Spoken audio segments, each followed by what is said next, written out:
I can eat some candy. Nigga, this shit ain't healthy. Nigga, hold your text on. What up, what up? We got Mr. Nightmare on the, you know what I'm saying, on the good Wednesday. Trying to pay some bills. Shout out to Cash Daster, man. But yeah, we got Mr. Nightmare, man. Full disturb true summertime horror stories. Y'all know the summer, yeah, I think it ended.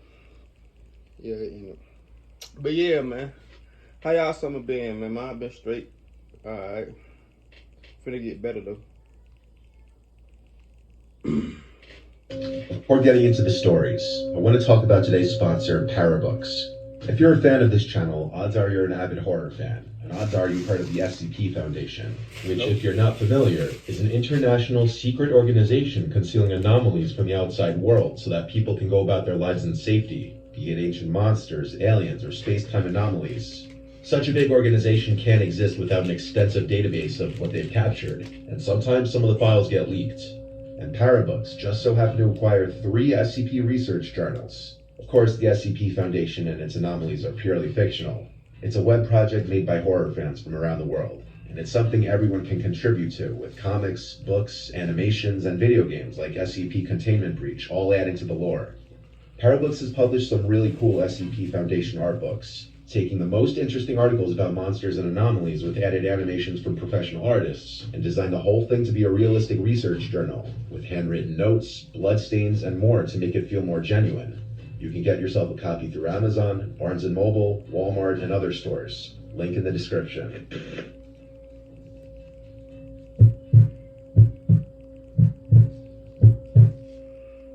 In the summertime, my beachfront town is a lot of fun. On the weekends, we go to the beach or someone's pool during the day, and to one of the beach bars at night. I'm getting a little older though, and a lot of my guy friends that I used to go out with on the weekends are no longer single and don't really look to do that anymore. So it's harder to make plans these days than it used to be. That too. It One definitely time when I do. was out with my friends though, these 2 guys approached my friends and I at the bar being friendly because they overheard our conversation and joined in. They looked like they were maybe 8 years older than us. I ain't gonna cap, cause I was like that same way when I was in the relationship. I was acting funny. I ain't gonna say acting fun, but you know, when you get your old lady, shit, y'all just be going out type shit, but shit, it better, you know, it hit different. I might need to start going out though. I don't really too much go out, bro. I be home, work, home. In their mid-30s. This is my job too. They were on the shorter side, but seemed cool enough to hang around. Their names were Alec and James. They ended up bar hopping with us that night. Alec left before James, who stayed late into the night with us. He seemed to like me the most because he would talk to me the most. Eventually my friends wanted to go home, and so did I. And James seemed disappointed, like he wanted to stay out until the bars closed. I told him we'd all chill again soon, and then we left. The following weekend, none of my friends wanted to go out, so when I was trying to find plans, I get a text from James. He asked what I'm up to tonight, and I said no plans. What are you guys doing? He said we should go to this beach bar. I figured why not, I needed plans anyway, and him and Alex seemed alright last time. He offered to pick me up, so I took him up on that offer. When he pulled up to my house at like 9 or 10, I went for the back seat, expecting Alec to be in the passenger seat, but when I opened the door, he said sit in the front. It was just James in the car. On the way to the bar, I asked James if Alec or anyone else would be meeting up. He said probably. I wasn't aware it was going to be just him, but whatever. He suggested we go to this dive bar first to pregame a bit before going to the beach bar, which had a dance floor. I said sure. He brought us to a hole-in-the-wall bar. It was really dark in there with a moody red glow. He ordered us a few rounds of drinks. I already had a couple shots before leaving my house. So after these drinks, I was not gonna lie, I be believing these pictures that they be in these videos, I believe these bitches be real. I ain't gonna need cap. Unless Mr. Nightmare just really just go around taking pictures of balls and shit and taking videos of cars and shit like he just did. I believe these bitches be real off of Reddit. Probably do. I don't know. Feeling pretty drunk. I ain't been on Reddit in years. At one point, I had to go to the bathroom. And when I got back, he had 2 more drinks on the counter for us. I didn't even finish my previous one yet. I was shocked he was buying all these drinks for us. Oh, no. I figured it was an older person thing. After drinking this last drink is where my memory completely went black. The next thing I remember was waking up in a pitch black room. I was on the floor. I felt around for my phone in my pockets, but I couldn't find it. I stood up and held my arms out in front of me until I felt the wall. I started feeling around the wall for a light switch. I found it finally and flicked it on. I found myself inside of a small, concrete floor room with a hot water heater and various household cleaning objects like a mop and bucket. There was a closed door. What in the salt is I going was on? beyond confused and absolutely terrified. Where was I? I slowly opened the door, which led to another pitch-black room. A little bit of the light from the small room leaked into the other room. I could tell now it was a carpeted basement. I saw a few pieces of furniture in the room. I couldn't find a light switch, though, so I had to make my way through the dark basement, banging into... Expedia members save on travel. Nope. Yeah, nah. I ain't fuck with these commercials. Hell nah. My last video got hell nah. He got yellow. When I heard movement behind me, like someone getting up off a couch. Then the familiar voice of James saying my name. I screamed and turned to face the darkness. I could only see the outline of his body. You can't escape the darkness. He said, "Calm down. It's not what you think. You got too drunk at the bar, so I brought you back here." All I could think to say was, "Why did you put me in that room on the floor? Where are my belongings?" My voice felt weak. He came closer to me and said, "I have all your stuff upstairs. Just relax and lay down." I told him I'm leaving. Just bring me upstairs to my stuff and I'm going home. I don't He think said so. in a slightly more menacing tone, "No, you're not leaving." This was where I threatened him physically, and he responded in a way implying that he had some kind of weapon and he would use it if I tried to leave. His claim was that I was too drunk to drive. I kept saying I'm calling an Uber. He then said, "Relax, I'm gonna get you a glass of water and you're gonna go back to sleep." I didn't know what to do in this unheard of, terrifying situation.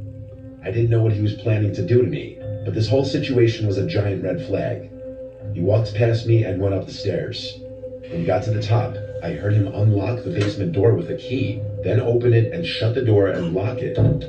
I looked for some kind of blunt object I could use as a weapon, but there was literally nothing.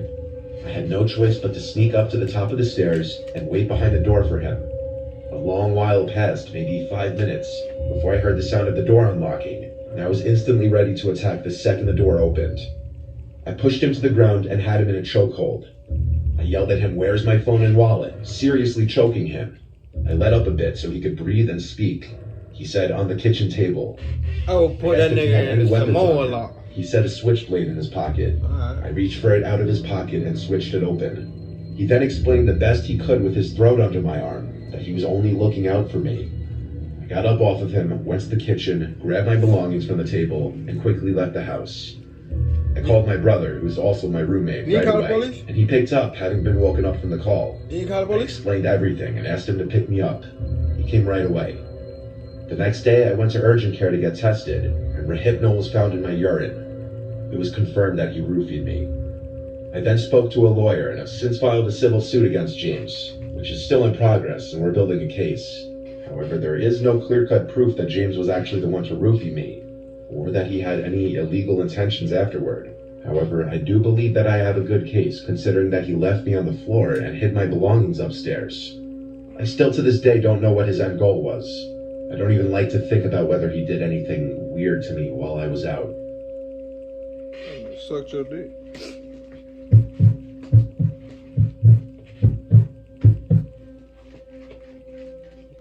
In the summertime, I like to spend my time doing outdoor activities. Y'all didn't hear that. Shut In the up. summer, I stay with Shut my up. family in Monton, Pennsylvania. Y'all did not hear that. I ain't say that, bro. Shut up. 2 acres of land, a little shooting range in the yard, a quad, 2 dirt bikes, and trails through the woods right by the house that I can ride through. One warm but cloudy day, I had nothing to do, so I wanted to get some exercise and took my bicycle out. I have a mountain bike at my parents' house, so I prefer to take it on the trail rather than the roads. I stepped outside and looked at the clouds. And this a late night It just looked reaction so too, nigga. cool. Yellow sky peeking through the dark, stormy-looking clouds just a bit. I could smell the approaching summer storm. I loved the atmosphere. I checked the forecast before leaving, and I figured I'd have a quick half-hour bike ride before it started raining. Even if I got a little wet, I wouldn't care. I set off from the property towards the trail in the woods. I could feel and hear the gust fronts, and I loved it. This was my favorite kind of weather to bike in. Much of the ride starting out was uphill, and the way back is mostly downhill, which works out nicely. The uphill eventually peaks around a bit of an opening in the woods. That's where I usually stop to rest for a bit. When I got to the opening on this dark day, as usual, I stopped to catch my breath after all the uphill pedaling. I browsed through my phone for a minute, looking at texts and such, and that's when the sound of the wind and all the leaves blowing suddenly stopped, and it was dead silent. There was no wind anymore. I looked around, shocked and kind of intrigued. I'd never seen such a heavy gust front suddenly stop out of nowhere. I looked all around me, suddenly getting an uneasy feeling. I was starting to think I was hearing some kind of voice, a very high-pitched voice at that. I hoped it was just an animal.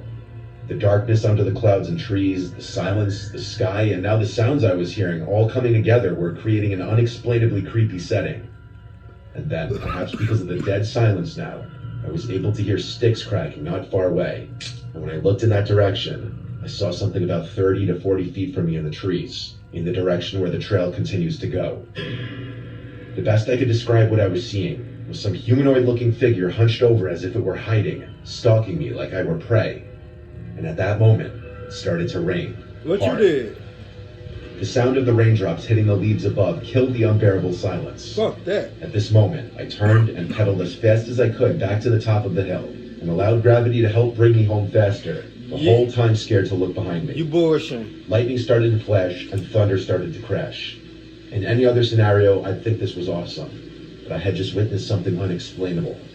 I made it home, put my bike in the shed, and went inside. I was so shook and out of breath, I didn't even bother explaining to anyone. I went upstairs and crawled into bed, and that night, I had a nightmare of the incident, seeing a demonic figure in the woods in the middle of the night, floating towards me. I woke up with my heart racing, happy it was just a dream. It was an all-around disturbing day and night.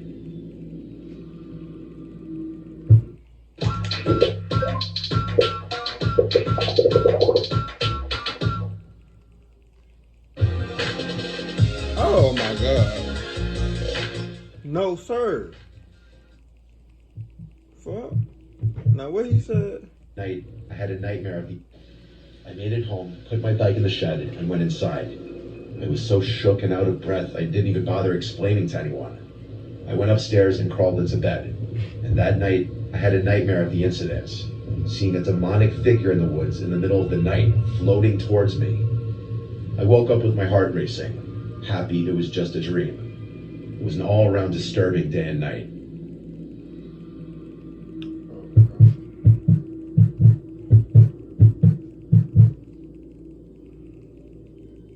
Every summer, my parents go away for a few weeks to our vacation home in Savannah, Georgia.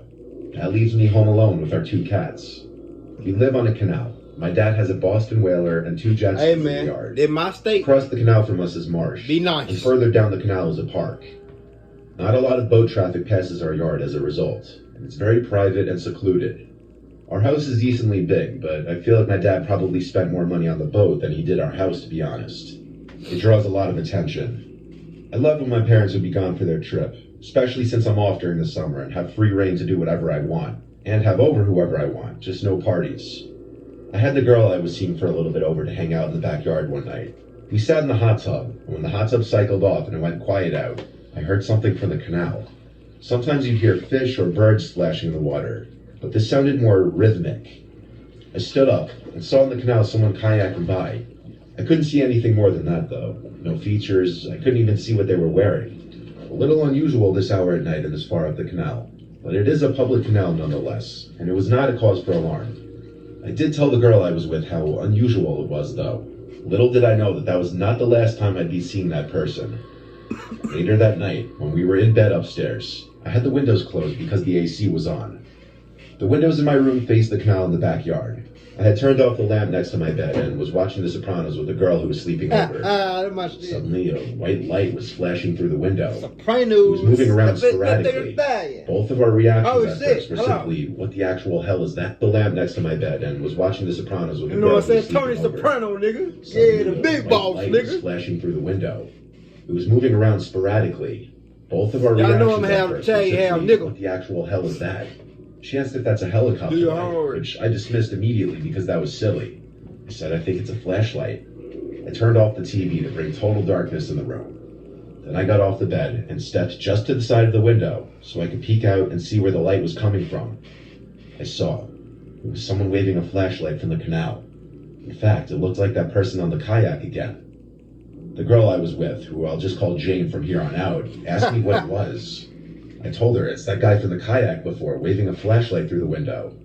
She asked, why is he doing that? And how did he know we were in this specific room? I told her it must have been because he saw the light from the TV screen through the window. He already knew someone was in here. Having a girl in the room gave me that basic primal urge to act like a man and not be scared. So I opened the window and yelled out, what do you want? I fuck with A him. weak-sounding man yelled back, please, I need help. I yelled back, are you hurt or lost? He yelled back, I'm injured and I can't get out of the kayak. Me personally, I wouldn't trust it. I don't, you know what I'm saying? I've been through real life situations, you feel me? Type shit, and I did real life situations. I wouldn't trust me. Me personally, I would have my gun cocked and I already aiming at his ass. He probably could need help, and I would help him. I might. Not if I'm booed up already. I looked at Jane and asked her opinion of what I should do. No. She said I should go out there and help him. I called back out to the man. Do you want me to call 911? I would think she He would called help. back, no, I just need help getting out of this kayak. I called back to the man, okay, I'll come out. I closed the window, then I sighed and told Jane to wish me luck. She wasn't wearing much clothes in the bed, so I wasn't going to make her get dressed and go And out you there went with out me. and go help this I nigga? threw on a t-shirt and ran downstairs. What? Then I threw on my slides and opened the back door. I turned on the backyard lights and stepped outside. And that's when I heard a blood-curdling scream from upstairs. It was Jane, screaming my name. I looked around the yard in response in a panic, and I saw a man running towards me from the canal. I ran inside and slammed the door shut and locked it, with only 2 seconds to spare because there was a giant bang on the door, followed by the man trying to twist the doorknob open. I grabbed the entire knife holder from the kitchen and brought it upstairs. I locked my bedroom door, and Jane told me she saw that man sneaking up on me the second I turned on the lights outside. He was no old, weak, injured man. He was this big-looking guy. We were paranoid that he was lurking around the property still. I called my dad to tell him what happened. You called the He police? told me I should be on the phone with the police right now, not him. Facts. So I called 911, and the police came, did a search of the property, did a report, then rang some of the neighbors' doorbells. Any of my neighbors who answered didn't see anything. The strange part was that the kayak was gone, which led me to believe he ran back to get it and likely ran into the marsh. The fact that we have a decently nice house and an $800,000 boat in the backyard in a secluded, tucked-away spot of the canal probably made us look like an easy target to break into that night. That person may have even somehow knew that my parents were away. Scary of how I didn't have a girl over that night. I wouldn't have made it back inside in time to lock the door. Me personally, If you want to see a... I wouldn't even whip my ass out there. He would have been fucked. Sorry. I would have caught, I ain't gonna lie to you, I would have caught the police on that nigga. Even though we got to stand our ground all down here, you feel me? Nigga, you don't be wanting they're from Georgia, like, we got, like, if he would have came in, he would have had a gun, if he would have came in type shit, he could have killed him on the spot. Like, soon as he ran in the house, he could have killed his ass. But yeah, man, it was crazy ass Mr. Nightmare video, man. He be barely dropping too, man. He be lacking lately, man. But yeah, man, we almost at 5K, and once we hit, I think I'm off like 38 more subscribers. We'll be at 5K. When we get to where it's like I have either 30 or 40 more, I'm gonna tell y'all what y'all gotta do to be in the giveaway. Let's ride, nigga. See how motherfuckers on that video, and it's gonna be either gift card or Cash App or Venmo or whatever. But I am gonna be doing a giveaway. I might do 2 giveaways, depending on how I'm feeling. But that being said, give you a thumbs up, like, subscribe, see how motherfuckers in that video. Let's ride now.